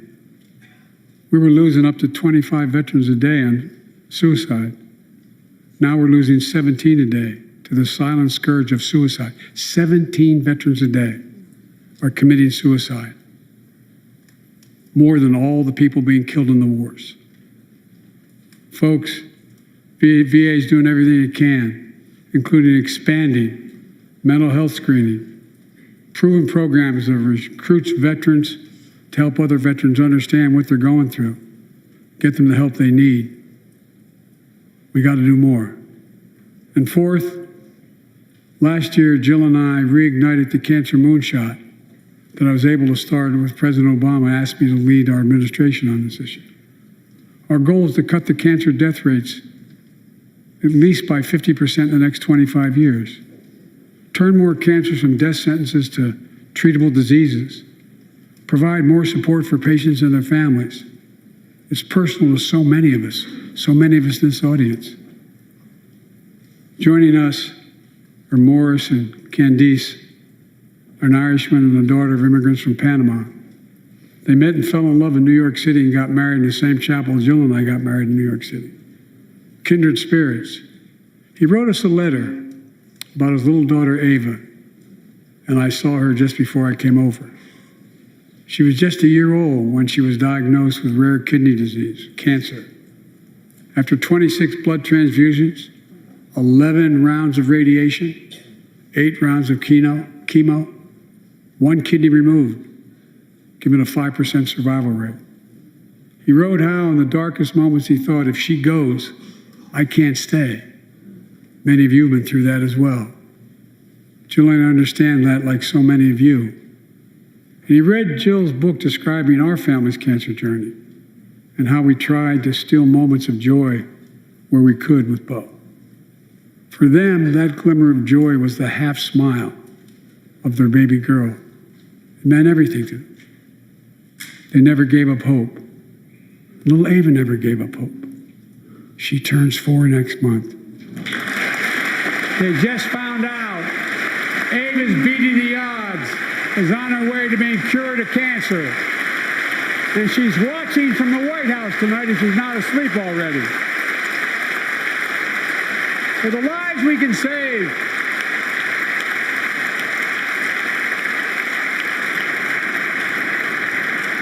for the lives we can save and the lives we've lost, let this be a truly American moment that rallies the country and the world together and proves that we can still do big things.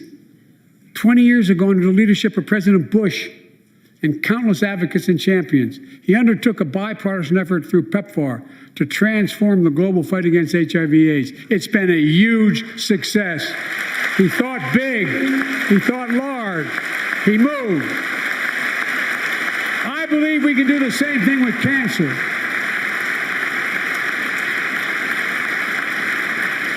Let's end cancer as we know it. Cure some cancers once and for all. Folks, there's one reason why we've been able to do all of these things. Our democracy itself. It's the most fundamental thing of all. With democracy, everything's possible. Without it, nothing is. For the last few years, our democracy has been threatened and attacked, put at risk, put to the test, in this very room on January the 6th.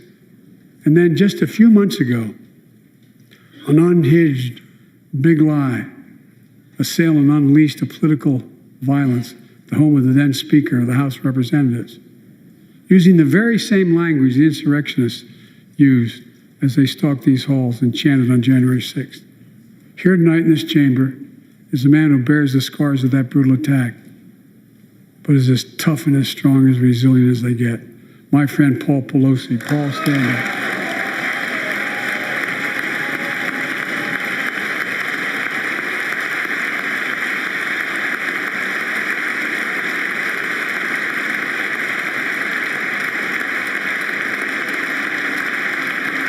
But such a heinous act should have never happened. We must all speak out.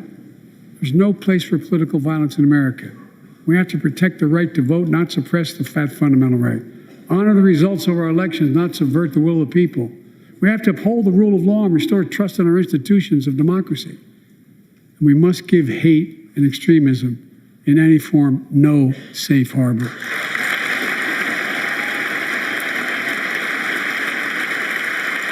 Democracy must not be a partisan issue. It's an American issue. Every generation of Americans has faced a moment where they have been called to protect our democracy, defend it, stand up for it. And this is our moment.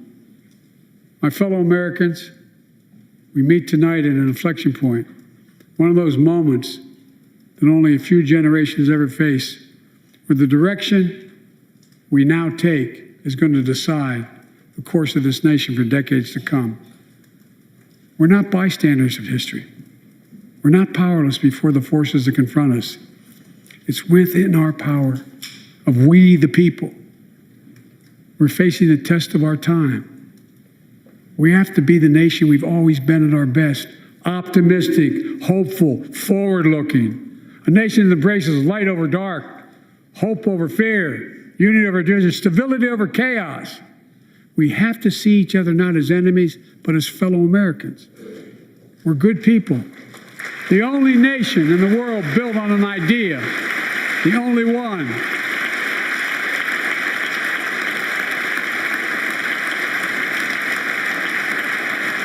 Other nations are defined by geography, ethnicity, but we're the only nation based on an idea that all of us, every one of us, is created equal in the image of God. A nation that stands as a beacon of the world. A nation in a new age of possibilities. So I've come to fulfill my constitutional obligation to report in the State of the Union. And here's my report. Because the soul of this nation is strong, because the backbone of this nation is strong, because the people of this nation are strong, the State of the Union is strong.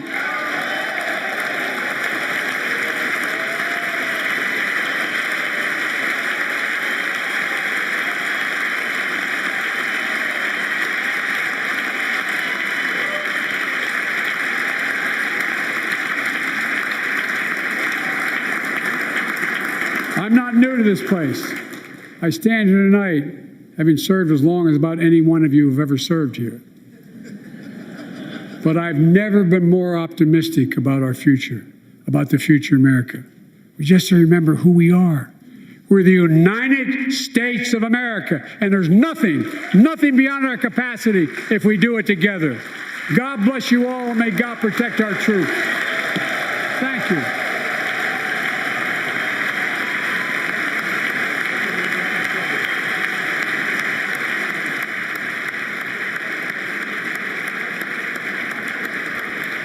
Okay, that is President Joe Biden concluding his 2023 State of the Union speech. There you see him shaking hands there. Okay, he is now... That was a speech that focused on, probably some predictable things that a lot of people were definitely expecting him to touch on over the course of this State of the Union speech. But in many respects, still, some interesting, some important things perhaps expected. Just to go over some of these things specifically, for example, you have Kurt Mardella, a Democratic strategist, tweeting, quote, Marjorie Taylor Greene is a walking billboard for why more mental health services and funding is needed in America. I just want to point out, there you see President Biden shaking hands with Senator Blumenthal. I believe that Senator Tester, there's Senator Raphael Warnock from Georgia. There is, who I believe is the Hawaii senator. Sorry, there's Bernie Sanders there, the independent senator who caucuses with the Democrats from the state of Vermont. Basically every senator there, like there's Senator Carper, there's Senator Coons, who I met recently. Lots of folks there in the midst of the crowd. Yeah. Okay. So Kurt Mardella, of course, a Democratic strategist, tweeting that in response to the repeated arguments and confrontations back and forth between her and President Biden over the course of his speech. Of course, she interrupted him a couple of times over the course of the speech. The other thing, President Biden has essentially moved and was urging Congress to codify Roe v. Wade, saying that if Congress passes a national ban or tries to pass a national ban on abortion, that he will veto it as soon as it makes it to his desk in the Oval Office. So that is something that is definitely something to take note of. Biden's speech talking about economic gains, the Republican response in a number of respects is, talking about wanting to, talking about a culture war. That was from Brian Stelter, the former host of Reliable Sources on CNN. There you see him now. It's kind of unclear. I feel like he at this point in time, he's just kind of going around saying hello, it looks like, to some other folks there on the floor. Of course, there are a lot of people there for an event like this. And, I mean, you did see a lot of people, like, for example, I did point out that Tyree Nichols' parents were there, which, a lot of people agreeing, and with this statement posted by Alyssa Farah Griffin, former Trump White House communications director, saying, quote, heartbreaking to see Tyree Nichols' parents at the State of the Union so soon after his murder. The bipartisan standing ovations give me hope we can reignite efforts for bipartisan policing reform. President Biden touched a lot throughout his speech on the need to end gun violence, which is something that seems to be felt by a number of congressional representatives from across the aisle. Just a few weeks ago, the first ever member of Gen Z to be elected to the United States Congress, Maxwell Frost of the Democratic Party, spoke with me. He talked a little bit about his personal motivations, and he told me that one of those motivations was wanting and pushing to end gun violence in the United States. So that was definitely one of the issues that took center stage at tonight's State of the Union address. There you see the president. Also, I did take note as well. Of course, you saw Paul Pelosi, for example, who was there. And I will say I saw Paul Pelosi a few weeks ago, would have been ending of January, the final weekend of January, on Saturday of that weekend. I saw Nancy Pelosi, I saw Paul Pelosi. I didn't get a chance to speak with Paul Pelosi, but I did speak to Nancy Pelosi for a little bit, and Paul Pelosi, looked good considering the circumstances for sure. There is Congresswoman Pramila Jayapal, a fairly, progressive, well-known, well-respected Congresswoman for sure in the House of Representatives. It looks like at this point in time, President Biden just again saying hello to some folks on the floor there. You also, you have a lot of things that always come out of a State of the Union address like this. Here's David Jolley, a former Republican congressman, posting to Twitter. Of course, he was on this program, The Wyatt Sharp Show, earlier on in the show. David Jolley posting, quoted, the Democratic Party should be handing out registration cards tomorrow.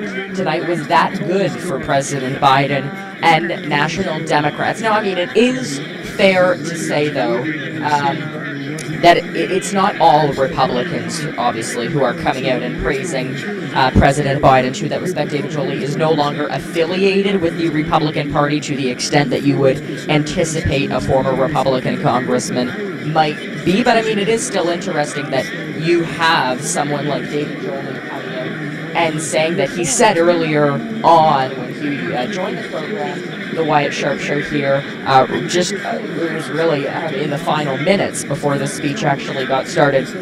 He did say that he believed this was going to be something that really would kind of set the scene for whether or not President Biden was going to be running again in 2024.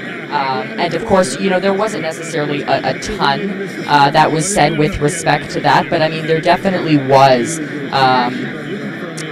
to a certain degree at least, I think a motivation from President Biden to appeal probably to certain segments of the American population who perhaps he wasn't able to, despite winning in the last presidential election, perhaps he wasn't able to earn their votes, so perhaps, maybe looking to at least sustain that margin of influence again in 2024, if not widen it.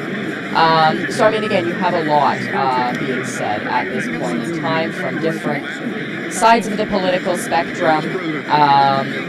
You also, of course, now have, there's April Ryan on Twitter posting that at the end of the speech that President Biden talked about how the state of the union is strong. And then you have Republicans. There's Mercedes Schlapp here on Twitter, who I believe was the director of strategic communications in the Trump White House. Obviously, she's criticizing the speech. She has remained, to some extent, kind of a Trump loyalist, although there are still few that are, close to the former president who would probably qualify as that. Mercedes Schlapp is definitely one of them, criticizing the way that he pronounced a word. So whatever that is for.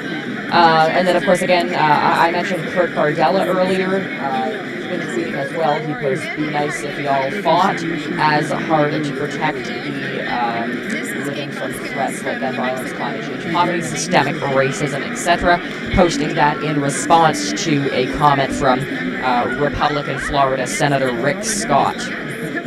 You also have some people talking about how, this was interesting as well. President Biden, as he was speaking to a daughter, he was speaking to a man who lost his daughter to a fentanyl overdose, but he was interrupted and heckled by Republicans, which was perhaps uncalled for. To a certain extent, it was definitely unnecessary. You could say that was posted by Kyle Griffin, executive producer of MSNBC's The Men Message Show on MSNBC. So, there is definitely reaction. This reaction is going to continue to pour in. Again, you have Norah O'Donnell here from CBS News, CBS Evening News, talking about how President Biden called to crack down on fentanyl trafficking, citing that fentanyl is killing over 70,000 Americans. So I think that is definitely of note for sure. There's again a lot that we can really make out of what was said, out of what this means for the future. Tomorrow for sure you're gonna definitely have people reacting to this most definitely. So there you see the president. I can't tell who he's speaking to because the camera's focused on the president, not focused on who he is speaking to exactly. So that is one thing there. The White House tweeting that President Biden is calling on Congress to pass the Bipartisan Equality Act, ensuring LGBTQ Americans, especially transgender young people, can live with safety and dignity. That was posted at 10:05 p.m. So that would have been posted as the president was actually giving his State of the Union address. So again, that's something else you can take note of. You have lots of folks here again, and one thing you're noticing is it's the same people who are popping up in your Twitter feed, the ones who seem to have the most to say. Victor Shine, who I mentioned earlier, who has been tweeting about this, saying, now I'm just going to say it now, 4 more years of President Biden. That speech was exactly what Joe Biden needs to run again. There is no one in a better position to solve the challenges facing Americans and defeat Republicans than Joe Biden for more years. So if anything, this speech seems to give Democrats confidence in a 2024 bid for President Biden to seek re-election. Another strategist here, Karen Finney, CNN political commentator, saying watching Biden talk to folks in the chamber, he knows he knocked it out of the park. So President Biden does, and I mean that is something that I did notice as well, even throughout his speech. Doing things like interacting that heavily with someone like Congresswoman Marjorie Taylor Greene. You wouldn't do that if you thought your speech was not going well. So I mean, President Biden definitely feels as if his speech went well. People close to him felt as if his speech went well. Even some Republicans admitting that his speech went well. So there you see President Biden talking to some folks there, talking to lawmakers on the floor of the House chamber. Of course, whenever you have a State of the Union, this is kind of base knowledge, but it is, of course, a joint session of the House of Representatives and the Senate. And you saw us sitting behind the president, House Speaker Kevin McCarthy. And also, I do want to make note here quickly, all of this remarkable footage here is being shot and filmed by C-SPAN, which is how all news networks tonight are getting their live news feeds. But I mentioned earlier on in the program, as we were getting started, Florida Republican Congressman Matt Gaetz has a piece of legislation before the House of Representatives right now to essentially give C-SPAN this type of access to House proceedings on a routine basis. Essentially, you saw them given this type of access as well during the House Speaker election. And his argument is that there would be a larger amount of accountability within the House chamber. Now, I should mention it's not just a Republican thing. There are a lot of Democrats that agree with him on this very proposal.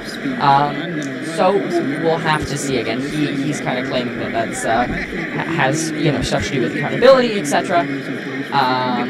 So there is that aspect, of course. So there you now see President Biden again. He's really just talking to folks there now on the floor of the House. There's not a lot to see. There you actually can see, though, in far distance, Vice President Kamala Harris and House Speaker Kevin McCarthy are still standing at the podium. It went on for, I'd say, about an hour and a half, roughly. I don't have the exact time frame estimates on that. Approximately, it got underway at approximately 9 p.m. time now, 10:35 p.m. Eastern time.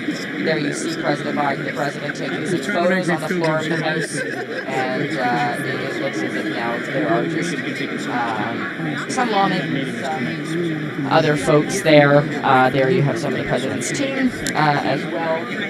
Obviously, the stuff that happens in circumstances like this, as the president is getting ready to depart, of course, after such a long while. Okay, there you see. There you see House Speaker Kevin McCarthy. There's the second gentleman, Hoff, and it's gone. But it was Vice President Kamala Harris talking second gentleman, and then again you saw House Speaker Kevin McCarthy there as well. So I will say, and I mean people were talking about this earlier, you can tell by the way President Biden is speaking, interacting with folks, that he feels this speech went well, and that definitely seems to be the consensus from a lot of people within the White House, even posting from official White House Twitter accounts talking about how they believe that this speech very much went well for the president. So